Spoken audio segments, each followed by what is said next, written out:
56,000 टंका पर्यंत खसब सुना दर। मध्यवित्त परिवार खुशी खबर। लक्षे छुईवा जाउथिबा सुना दर तलमुहा होइछि। आगामी दिन में सुना सहित रूपा दर आहरी कमिब। एपरिक सुना भरी 56,000 टंका पर्यंत खसियो बोली विशेषज्ञ अनुमान करछन्ति। आसंतु संपूर्ण अपडेट जानिबा ता पूर्व वीडियो को लाइक करंतु, सब्सक्राइब करनथिले एबे सब्सक्राइब करी पाखर थिबा घंटी चिन्ह को दबाई दियंतु। विशेषज्ञ मत अनुसार आगामी दिन में सुना दर 40% पर्यंत ह्रास पाइपारे। एपरि हेले सुना पुणी मध्यवित्त वर्ग किणवा संभवपर हो पार। गत वर्ष मध्य सुना दर 35 रु 45% पर्यंत वृद्धि पाई। आगामी दिन में सुना दर में भयंकर ह्रास होबार संभावना रही। तेबे यह ह्रास 38% भी अधिक हो पारे बोली आकलन करायाउछि।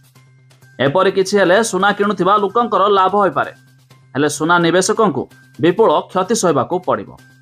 बाजार रे वर्तमान सुना दर आर्थिक अनिश्चितता, मुद्रास्फीति चिंता आदि बढ़ी। एबे वर्धित सुना और रूपा दररू सामान्य आश्वस्ति मिली।